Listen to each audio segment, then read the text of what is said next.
그럼 데살로니가 전후서가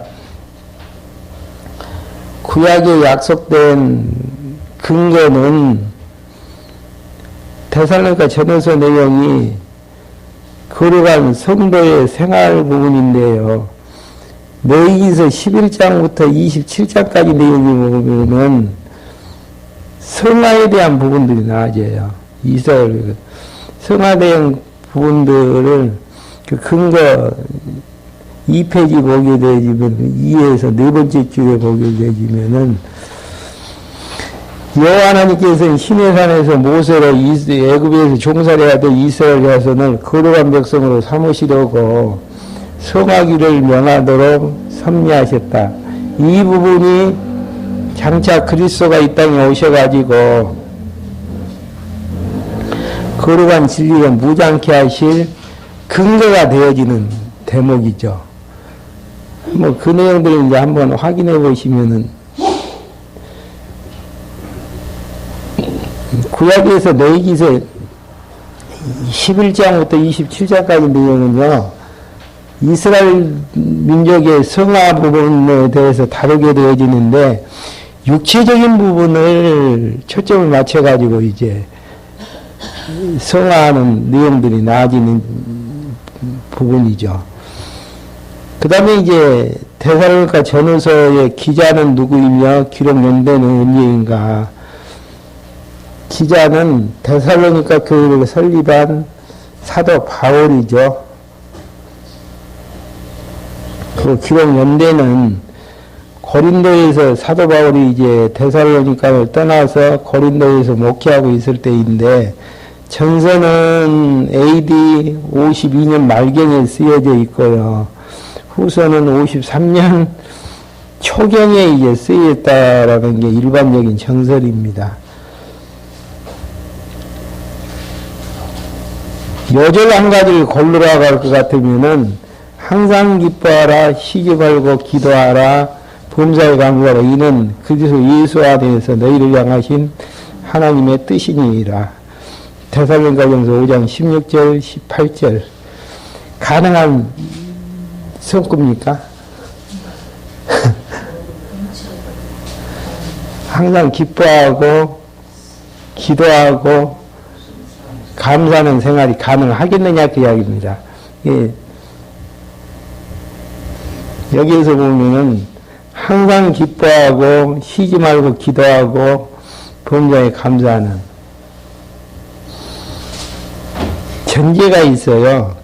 이 전제라는 부분은 본문 내용에서 확인을 하겠지만은 부활과 재림이 전제되어지는 데에서 가능한 부분들입니다. 그러니까 부활과 재림에 대한 확신이 없는 상태에서는 이런 이야기들은 맹목적인 용어에 불과할 수밖에 없는 부분들입니다. 죽어서도 다시 산다라는 부활에 대한 내용들과 환난과 핍박 속에서도 언젠가는 주님이 오셔서 우리를 데리고 가신다라는 재림에 대한 신앙이 전제가 되지 않는 상태에서는 항상 기뻐할 수 없고요. 쉬지 않고 참으면서 기도할 수가 없고요. 그 다음에 범사에 감사하면서 사라지는 게 불가능한 부분들인데, 이게 누구의 뜻이라는 이야기입니까? 그러면 불평하면서 감사하지 못하는 생활은 누구의 뜻이라는 이야기예요? 하나님의 뜻이 아니라는 이야기 아니겠습니까? 그러니까 하나님의 뜻이 뭐냐고 물어보시면은 항상 기뻐하고 쉬지 말고 기도하고 범사에 감사하는 거. 여기서 반드시 배경은 부활과 재림에 대한 소망이 전제가 되지 않는 상태에서는 불가능한 대목으로 이제 정리할 수 있는 대목입니다. 주제는 이제 성도의 거룩한 생활인데요. 거룩하면은 성경신학에서 정의냈던 것 좀 어려운 용어인데요. 상대적인 실존으로부터 영혼적 초월 상태를 구별되어지는 절대 신류의 본질로서, 예, 절대는 상대적인 신류와 상대적으로 실제로 있는 거하고는 틀려지는 부분들이죠. 절대 진리의 본질로서 상대 가치의 이념인 진선미로부터 영혼적 초월 상태를 유지하는 절대 가치의 이념인데요. 쉽게 이야기를 하면은 그 밑으로 바로 밑에 보면은 도덕적 개념의 거룩이 아니고 인간의 진이 선악 미추를 초월하는 그 어떤 것인데요.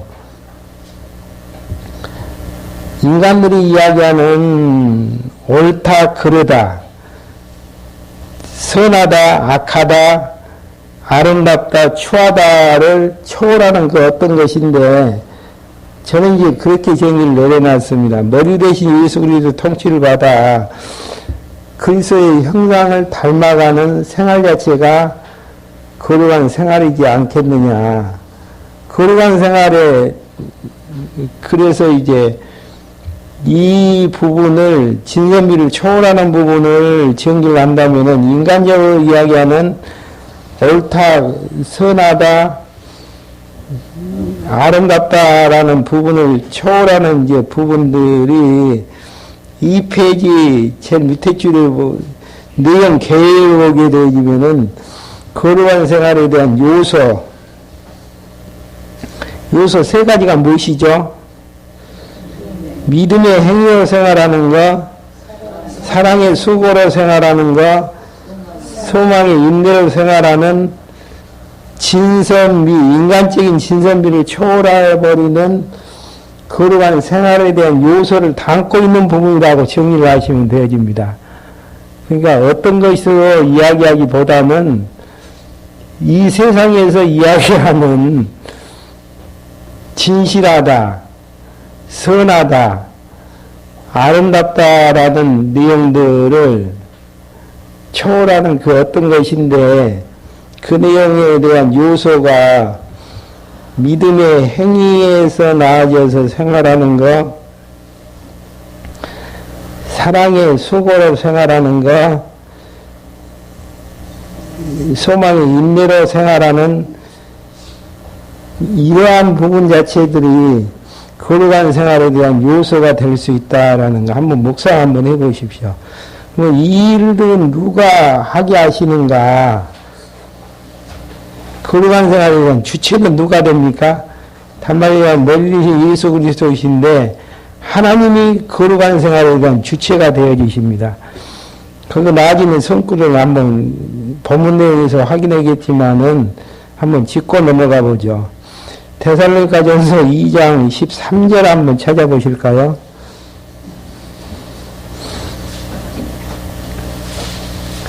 이 장 13절에 오게 되지만 이름으로 우리가 하나님께 쉬지 않고 감사하면 우리가 우리에게 들은 바 하나님의 말씀을 받을 때에 사람의 말로 아니하고 하나님의 말씀을 받으니 진실로 그러하더라.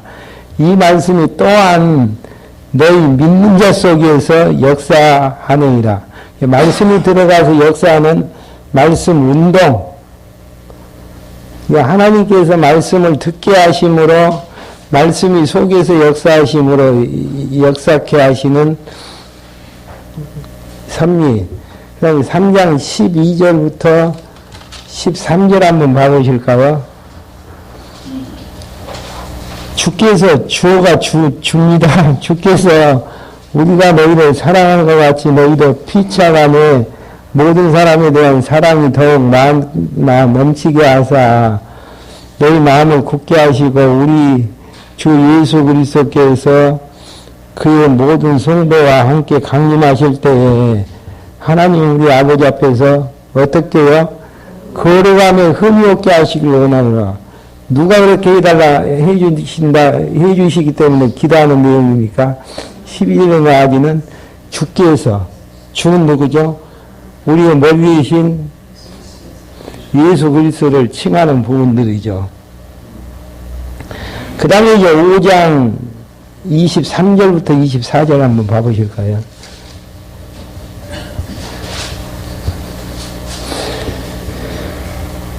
평강의 하나님이 친히 너희를 온전히 거룩하게 하시고 평강의 하나님께서 어떻게 하신다고 친히 너희로 온전히 거룩하게 하시고 또한 너희 온 몸과 혼과 몸이 우리 주 예수 그리스도에 강림하실 때까지 흠없게 보존되기를 원하노라.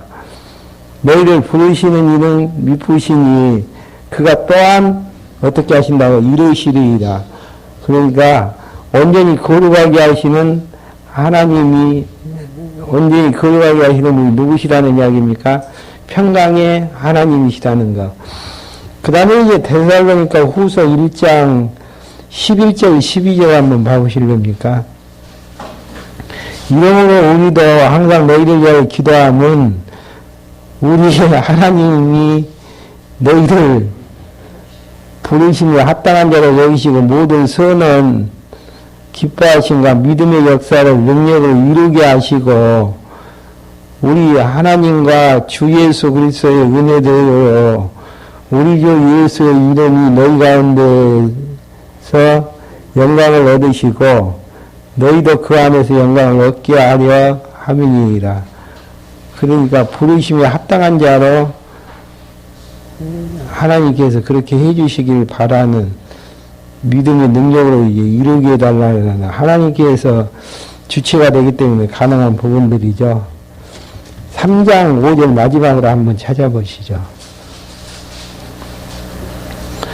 주께서 너희의 마음을 인도하여 하나님의 사랑과 그리스도의 인내에 들어가기를 원하노라. 그러니까 소망 가운데서 인내하고 사랑 가운데서 수고하는 이 모든 것들이 거룩한 생활에 대한 요소인데 누가 인도해 주신다라는 이야기입니까? 주께서 그렇게 해 주시길 원하신다라는 부분들입니다. 그러니까 거룩한 형상을 본받아서 그리스도의 형상으로 입어서 이제 거룩한 생활을 하게 되어지는 주체는 누구에 의해서 가능한 부분들입니까? 교회의 머리 되신 주님에 의해서 가능한데요. 도구는 뭡니까?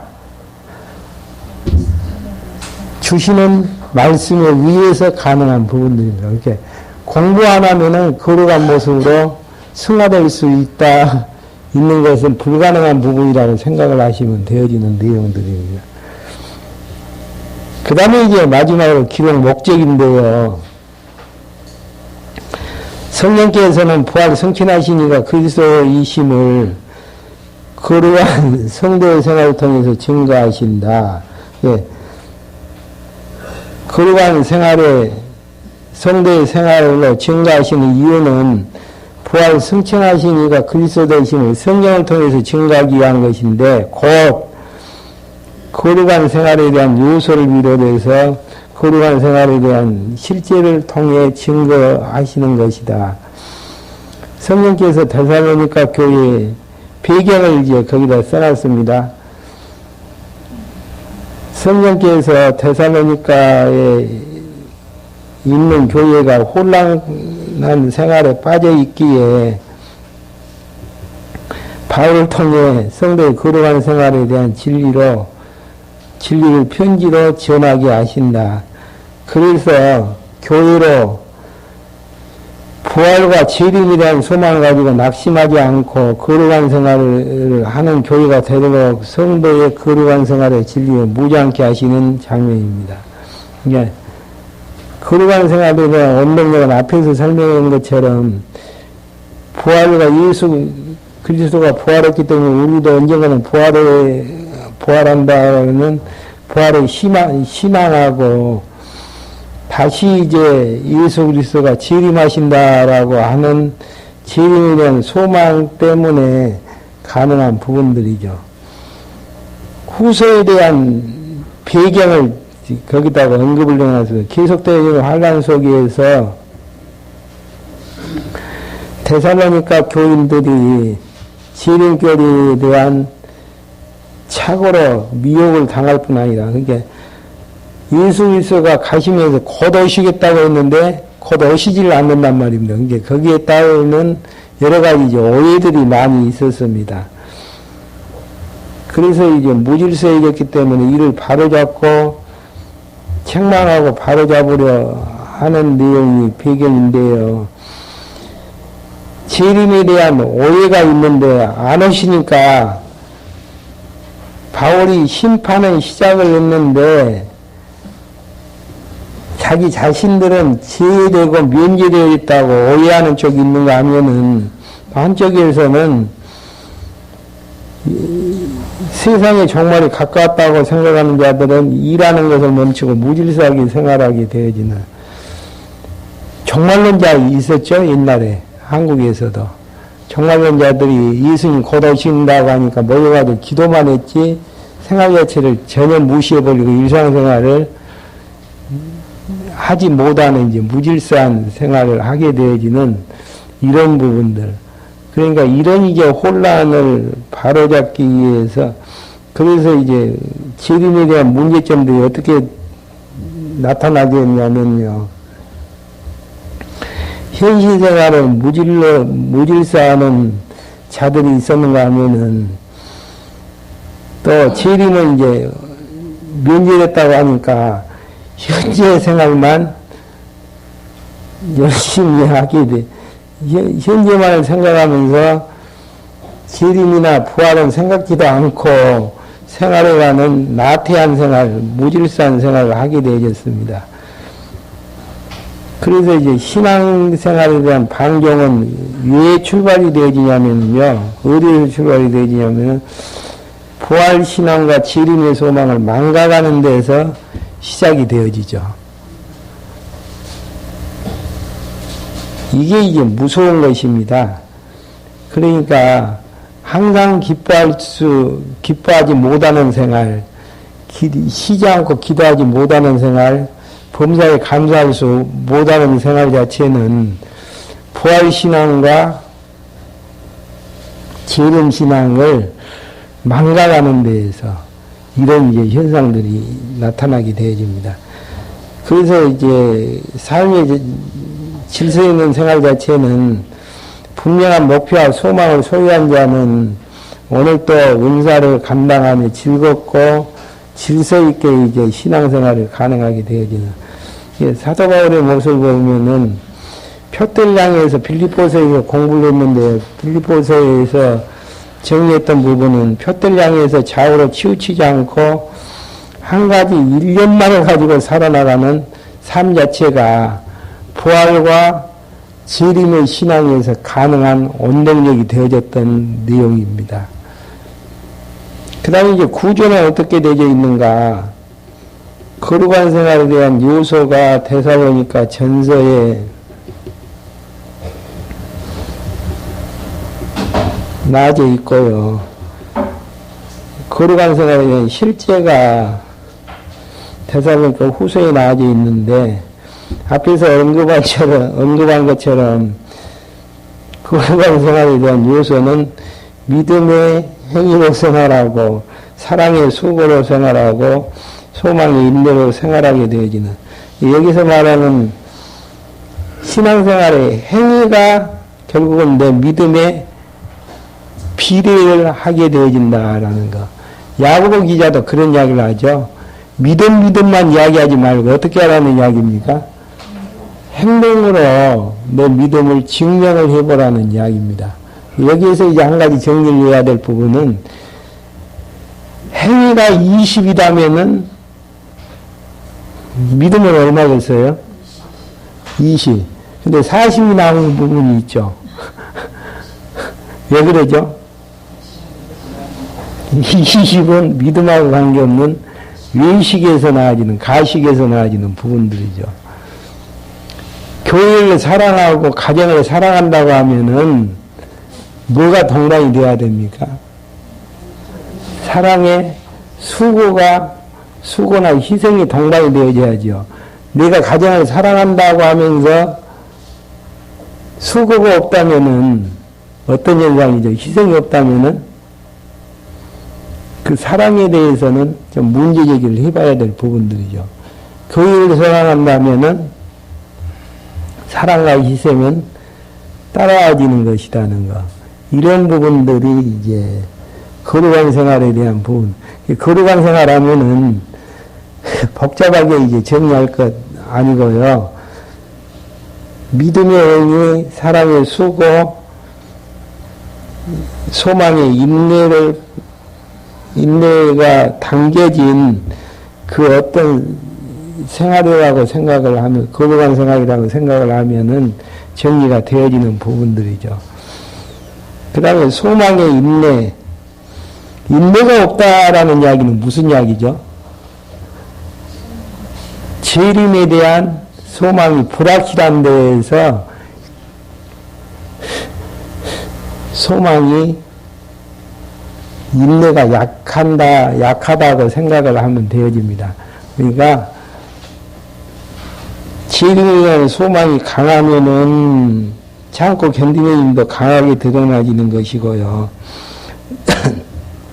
교회나 가정에 대한 사랑이 강하면은 수고와 희생으로 드러나지는 부분들이고, 믿음이 강하면 강할수록 강한 신앙으로 생활로 이제 나아지는 이제 내용들로 이제 정리할 수가 있는 부분들입니다. 본론 조금만 더 들어가 보죠.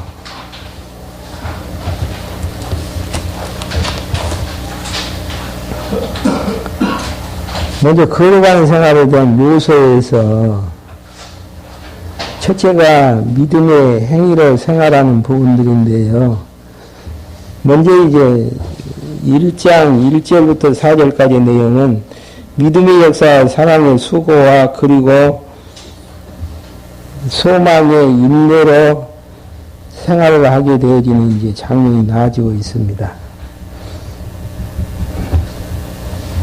바울과 실로아노와, 여기서 실로아노는 신라 아시죠? 사도행전 6장 19절부터 25절까지 나와지는 바울과 이제 빌립보 교회에 갇혔던 신라의 로마식의 이름이라고 생각을 하시면 됩니다. 실로아노와 디모데는 하나님 아버지와 주 예수 그리스도 안에서 데살로니가에 있는 교회에 편지하는 은혜와 평강이 너에게 있을지어다. 그러니까 여기에서 사도된 바울은 사도가 빠져 있죠. 다른 내용에서. 이유가 무엇이죠? 왜 뺐을까요? 사도권에 대해서 데살로니가 교인들은 별 의견 차이가 없었던 것 같아요. 그래서 뺀 걸로 이제 추측이 되어집니다.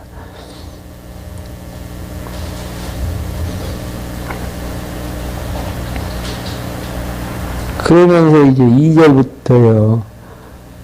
우리가 너희 무리를 인하여 항상 하나님께 감사하고 기도할 때마다 너희를 말하면 너희의 믿음의 역사와 믿음의 힘이죠.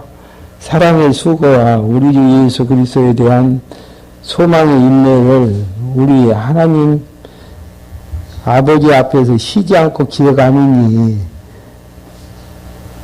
그러니까 데살로니가 교인들은 믿음의 힘이 있었고 믿음의 행위가 있었고 사랑의 수고가 있었고, 사랑한다고 하면은 반드시 수고가 뒷받침되지 않는 사랑은 무엇인가 사랑에 대한 문제점이 있을 수밖에 없습니다. 참지 못하고 견디지 못하는 부분들에 대한 부분은 소망에 대한 문제가 있다라고 볼 수가 있죠. 그 다음에 행동 자체의 신앙생활 자체에 문제가 있다라는, 행위 자체에 문제가 있다라는 이야기는 믿음 자체에 문제가 있다라고 생각을 하시면 되어지죠. 이러한 이제 세 가지의 거룩한 생활에 대한 요소를 하나님 아버지 앞에 쉬지 않고 기억하느니, 3절 내용을 보니까 4절에 확증을 할 수가 있는데, 하나님의 사랑하심을 받은 형제들아 너의 택하심을 아노라. 이야기는 무슨 이야기냐면요, 믿음의 역사와 사랑의 수고와 소망의 인내를 하는 것을 보니까 하나님께서 너희들을 어떻게 했다라는 이야기입니까?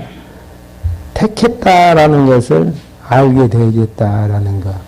그러니까 머리 대신 예수 그리스도와 연결되어져서 통치를 받게 되어지면은 반드시 어떤 현상들이 일어나게 되는가? 믿음의 행위가 나아지는 것이고, 사랑의 수고가 나타나지는 것이고 소망의 인내가 나타나지는 것인데 이러한 내용들이 데살로니가 있는 교회에 드러나지는 걸 보니까 하나님의 사랑하심을 받은 형제들이면서 하나님께서 선택해 주신 백성인 것을 알 수 있다라는 이야기입니다. 아직 이제 이런 열매들이 맺혀지지 않는 것은 어떤 현상들입니까?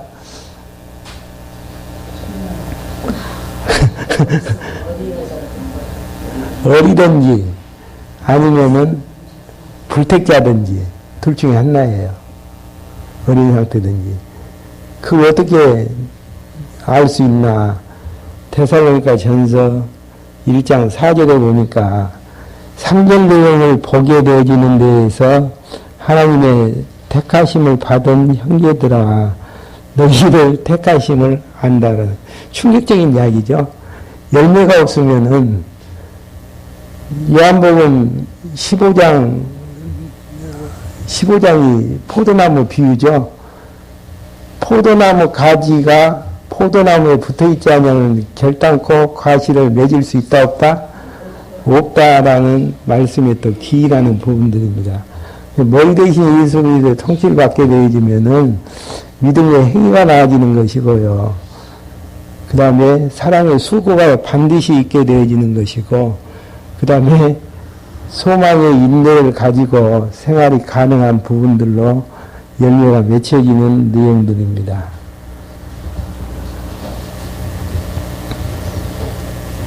어차피 다 못 끝나겠네요. 5절부터 10절까지 내용은 주를 본받아 신자의 본이 되어 강림을 기다리면서 생활하는 부분에 대해서는 다음 시간에 이제 말씀을 드리는 걸로 하겠습니다. 기도하고 말씀 마치겠습니다. 하나님 아버지, 저희들 이 시간에 불러 모아주셔서 거룩한 생활로 무장케 되어지는 것을 통해서 구약에 약속된 그리스도가 예수님 되심을 성령 하나님의 증거하는 내용들을 확인할 수 있도록 인도해 주심을 감사를 드립니다.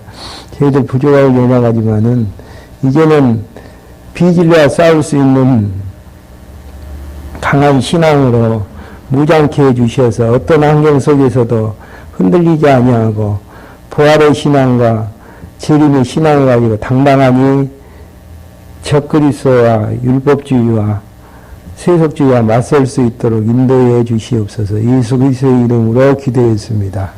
아멘. 강도 시간입니다.